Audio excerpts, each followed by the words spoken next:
الحمد لله نحمده ونستعينه ونستغفره ونؤمن به ونتوكل عليه ونعوذ بالله من شرور أنفسنا ومن سيئات أعمالنا من يهده الله فلا مضل له ومن يضلله فلا هادي له ونشهد أن لا إله إلا الله وحده لا شريك له ونشهد أن محمدا عبده ورسوله صلى الله عليه وعلى آله وأصحابه وسلم. أما بعد فأعوذ بالله من الشيطان الرجيم. بسم الله الرحمن الرحيم. ولا تحسبن الله غافلا عما يعمل الظالمون إنما يؤخرهم ليوم تشخص فيه الأبصار. صدق الله مولانا العظيم. محترم و مکرم معزز سامعین کرام، بزرگان دین،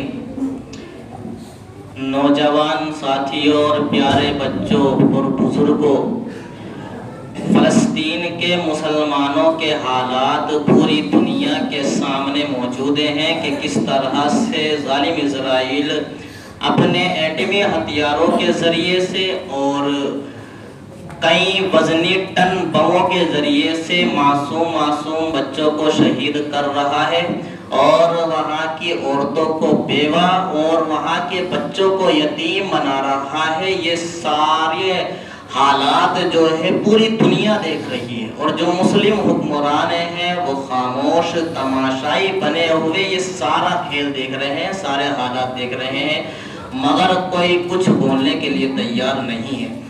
اور جو ہم جیسے ضعیف الایمان یعنی کمزور ایمان والے جو فلسطین کے مسلمانوں کے لیے کر سکتے تھے تو وہ زیادہ سے زیادہ یہ کر سکتے تھے کہ دعا کر سکتے ہیں اور وہ کر بھی رہے ہیں، لیکن مسلمانوں کے حق میں ہماری دعائیں قبول نہیں ہو رہی ہیں تو ہم جیسے ضعیف الایمان پھر یہ سوچنے لگتے ہیں کہ دعا بھی کر رہے ہیں لیکن ہماری دعا قبول نہیں کی جا رہی. شاید اللہ تبارک و تعالی اس بات سے غافل ہے، اللہ تبارک و تعالی اس بات کو نہیں دیکھ رہا. تو قرآن نے اسی بات کو بیان کیا، وَلَا تَحْسَبَنَّ اللَّهَ غَافِلًا عَمَّا يَعْمَلُ الظَّالِمُونَ، کہ تم اس بات کو، تم یہ ہرگز خیال مت کرو، یہ گمان مت کرو کہ یہ جو کچھ بھی ظالم لوگ کر رہے ہیں اللہ تبارک و تعالی اس سے غافل نہیں ہے. ایسا نہیں ہے، بلکہ اللہ تبارک و تعالی نے تو ان کو مہلت دے رکھی ہے. انما یؤخرهم لیوم تشخص فیہ الابصار، ایسے دن تک کے لیے اللہ نے ان ظالموں کو مہلت دے رکھی ہے کہ جس دن آنکھیں پتھرا جائیں گی، آنکھیں پھٹی کی پھٹی رہ جائیں گی. تو یہ ظلم کر رہے ہیں، اللہ تبارک و تعالی ہماری دعائیں قبول نہیں کر رہا. اس میں ہماری ہی کوئی غلطی، ہماری ہی کوتاہی ہوگی، ہمارے ہی گناہوں کی نحوست کی وجہ سے ہماری دعائیں قبول نہیں ہو رہی، ورنہ ایسا نہیں ہے کہ اللہ تبارک و تعالی نہیں دیکھ رہا. فلسطین کے اندر یہ یہودی جو موجود ہیں کس طرح سے آئے؟ ایک وقت وہ تھا کہ جب ان کو فلسطین کے اندر آنے جانے کی اجازت تھی، نہ رہنے کی، نہ سہنے کی، نہ زمین و جائیداد خریدنے کی ان کو اجازت تھی. سلطنت عثمانیہ کا جب دور تھا تو سلطنت عثمانیہ کے دور کے اندر یہودیوں کو فلسطین کے اندر زمین و جائیداد خریدنے، وہاں پر کاروبار کرنے اور وہاں پر رہنے سہنے کی اجازت نہیں تھی، بلکہ یہ یہودی ویزا لے کر آتے تھے اور گھومنے کی نیت سے آتے تھے اور صرف مقدس مقامات کی زیارت کر سکتے تھے، اس سے زیادہ کچھ نہیں. مگر جب سلطنت عثمانیہ کا وجود ختم ہو گیا، سلطنت عثمانیہ پارا ہو گئی، سلطنت عثمانیہ کا خاتمہ ہو گیا، اس کے ٹکڑے ٹکڑے ہو گئے اور برطانیہ کا فلسطین کے اوپر قبضہ ہوا، تو پھر اس وقت سے لے کر وہاں پر یہودیوں کو آنے جانے، رہنے سہنے، زمین و جائیداد خریدنے کی اور رہائش اختیار کرنے کی عام اجازت دے دی گئی اور فلسطین کا ایک حصہ یہودیوں کو بیچ دیا گیا اور یہودی وہاں پر جو ہے رہنے لگے. جب یہودیوں کو فلسطین کی زمین بیچی کی جا رہی تھی تو زیادہ تر عرب علماء نے یہ بات کہی تھی کہ خرید و فروخت یعنی لین اور دین کی شرائط کے ساتھ ان یہودیوں کو فلسطین کی زمین کو بیچنا بالکل جائز ہے، بالکل صحیح ہے، اس میں کوئی قباحت اور برائی نہیں ہے۔ مگر قربان جاؤ ہمارے اکابر علماء ہند پر، ہمارے اکابر علماء دیوبند، مولانا اشرف علی تھانوی اور مفتی کفایت اللہ جیسے بڑے بڑے بزرگ اور بڑے محدثوں پر، اور ان کے ساتھ کچھ عرب علماء بھی تھے کہ اس وقت انہوں نے یہ بات کہی تھی کہ فلسطین کی زمین کو ان یہودیوں کو بیچنا بالکل جائز نہیں ہے۔ اس وقت انہوں نے یہ فتویٰ دیا تھا۔ کیوں؟ اس وجہ سے کہ آج اگر یہودیوں کو فلسطین کی زمین بیچ دی گئی تو پھر یہ وہاں پر آباد ہوں گے، آباد ہونے کے بعد پھر جو اس زمین کے اصل حقدار ہیں، جو فلسطینی مسلمان اس زمین کے اصل حقدار ہیں، ان کو ان کی زمین سے بے دخل کر دیا جائے گا اور ان کے اوپر عرصہ حیات تنگ کر دیا جائے گا۔ اور آج یہ دراندیشی جو اس وقت انہوں نے اپنی ایمانی بصیرت کے ذریعے لگائی تھی، آج یہ سب ثابت ہو رہی ہے۔ کاش کہ اس وقت ہمارے اکابر علماء دیوبند کی بات کو مان لیا جاتا تو آج یہ دن دیکھنے نہیں پڑتے۔ ایک الگ بات ہے، باقی کہنے کے مقصد یہ ہے کہ آج جو مسلمانوں کے اوپر ظلم ہو رہا ہے صرف فلسطین کے مسلمانوں کے اوپر ہی نہیں بلکہ برما کے مسلمانوں میں، برما میں جائے وہاں پر مسلمانوں کے اوپر ظلم ہوتا ہے۔ خود اپنے ہندوستان کے اندر دیکھ لو کہ کس طرح سے مسلمانوں کو ستایا جا رہا ہے اور مسلمانوں کو جگہ جگہ پر پکڑ کے مارا جاتا ہے، پیٹا جاتا ہے۔ اصل میں مسلمانوں کے اوپر حالات کیوں آئے، اس کی کیا وجہ ہے؟ میرے ذہن میں اس کی وجہ یہ آئی ہے کہ جب بھی مسلمانوں کا تعلق اللہ سے اور اس کے رسول سے مضبوط رہا ہے تو تب تک مسلمانوں نے حکومت اور حکمرانی کی ہے، اور جب بھی اس رشتے کے اندر کمزوری آتی چلی گئی، جب بھی مسلمانوں کا تعلق اللہ سے ٹوٹتا چلا گیا، مسلمانوں کا تعلق اللہ کے رسول سے دور ہوتا چلا گیا، مسلمانوں نے قرآن کو پس پشت ڈال دیا، مسلمانوں کا تعلق قرآن سے دور ہوتا چلا گیا، مسلمانوں کا تعلق اس کے نبی کی سنتوں سے دور ہوتا چلا گیا، تو تب ذلت اور رسوائی مسلمانوں کا مقدر بنتی چلی گئی۔ ورنہ ایک دور وہ تھا، مسلمانوں کی تاریخ آپ اٹھا کر دیکھیں تو ایک دور وہ تھا کہ مسلمانوں نے پوری دنیا کے اوپر حکومت اور حکمرانی کی ہے۔ اندلس کو آج ہم اور آپ نہیں جانتے، اندلس یہ آج کا جو روس کہلاتا ہے، اس کا ایک وقت میں نام اندلس تھا۔ اندلس کے اندر تقریباً مسلمانوں نے 750 سال حکومت کی ہے، اور اس وقت مسلمان جب حکومت کیا کرتے تھے تو پوری دنیا کے اندر مسلمانوں کی شان و شوکت کا ڈنکا بجا کرتا تھا، اور پوری دنیا کے اندر مسلمانوں کی شان و شہرت رہا کرتی تھی۔ مگر وہاں کے مسلمانوں کے اوپر حالات کچھ اس طرح سے آئے کہ نہ صرف وہاں کے مسلمانوں کو گھر سے بے گھر کیا گیا بلکہ مسلمانوں کا قتل عام ہوا، ہزاریں مسلمانوں کو شہید کر دیا گیا، مسلمان ماں اور بہنوں کی عزتوں کو تار تار کر دیا گیا، مسلمان ماں اور بہنوں کی عزتوں کو لوٹا گیا، ہزاروں مسلمانوں کو زندہ زمین کے اندر دفن کر دیا گیا، ہزاروں مسلمانوں کو زندہ آگ کے اندر جلا دیا گیا۔ یہی وجہ ہے کہ آج وہاں پر مسلمان نام لینے کے لیے تیار نہیں ہے، کوئی مسلمان کلمہ پڑھنے والا وہاں پر نظر نہیں آتا۔ اور یہ جو آج فلسطین کے اندر ظلم ہو رہا ہے کہ معصوم بچوں کو شہید کیا جا رہا ہے، تاریخ کے اندر ایسے حالات مسلمانوں کے اوپر صرف آج ہی نہیں آ رہے ہیں بلکہ اس سے بھی زیادہ بدتر مسلمانوں کے اوپر حالات آ چکے ہیں۔ اور کس کی وجہ سے؟ اپنی ہی وجہ سے۔ ہم جب سے ایمان سے دور ہوئے، جب سے اللہ سے تعلق ہمارا رشتہ ٹوٹتا چلا گیا، تب سے یہ حالات آتے چلے گئے ہیں۔ ورنہ ایک دور وہ تھا کہ جب تاتاریوں نے مسلمانوں کے اوپر حملہ کیا، ان منگول قوم نے جب مسلمانوں کے اوپر حملہ کیا تو مولانا علی میاں ندوی رحمۃ اللہ علیہ نے اپنی کتاب تاریخ خطابت و زمن میں لکھا ہے کہ ایسا زبردست حملہ کیا کہ 3 دن کے اندر 18 لاکھ مسلمانوں کا قتل کیا۔ 3 دن کے اندر 18 لاکھ، تو یومیہ کتنے ہوئے؟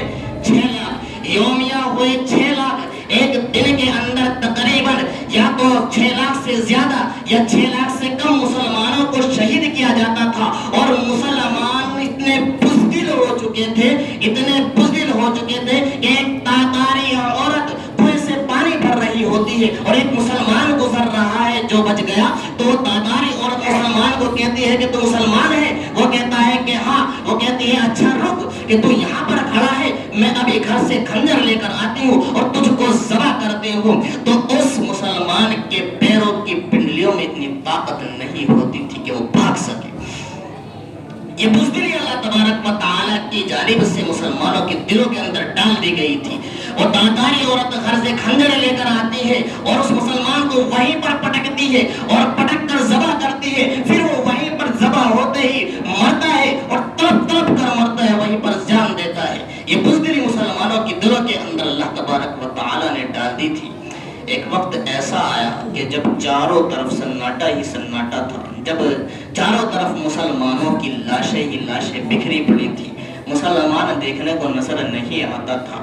تو ایسے نازک حالات میں ہلاکو کھا کی شہزادی متکبرانہ انداز میں اپنے گھوڑے پر سوار ہو کر اپنے فوجیوں کے ساتھ کہیں پر جا رہی تھی کہ اچانک اس کی نگاہ ایک ٹوٹے ہوئے مکان کی چھپر کی الٹ میں پڑتی ہے۔ وہاں پر ایک کمزور سا بزرگ، سفید باریش، سفید داڑھی والے بزرگ وہاں پر اس مکان کے کونے میں کھڑے ہو کر چند نوجوانوں کو کچھ سمجھا رہے تھے، چند نوجوانوں کو کچھ نصیحت کر رہے تھے۔ وہ شہزادی کہتی ہے وہ کون ہے، وہ بھٹا کون ہے؟ فوج کہتی ہے کہ شہزادی صاحبہ مسلمان معلوم ہوتا ہے۔ وہ کہتی ہے کہ اچھا، اس کی اتنی ہمت، پکڑ کے لاؤ کہ وہ کھڑا ہے یہاں پر۔ فوج جاتی ہے اور ان بزرگ کو پکڑ کر لایا جاتا ہے۔ وہ شہزادی اپنے متکبرانہ انداز میں گھوڑے پر بیٹھی ہوئی ہے، ان حضرت کو اس کے پاس میں لا کر کھڑا کیا جاتا ہے۔ وہ اپنے گھوڑے پر بیٹھی ہوئی ہے اور حضرت کی داڑھی مبارک شہزادی کے پاؤں مبارک سے، اس کی جوتی مبارک سے ٹکرا رہی ہوتی ہے۔ وہ کہتے ہیں کہ تم مسلمان ہو؟ بزرگ کہتے ہیں کہ ہاں میں مسلمان ہوں۔ وہ کہتی ہے کہ پھر میں نے سنا ہے تم یہ کہتے ہو کہ ہمارا یقین اللہ پر ہے۔ تو بزرگ کہتے ہیں کہ ہاں بیٹی تم نے صحیح سنا ہے، ہمارا یقین اللہ پر ہے۔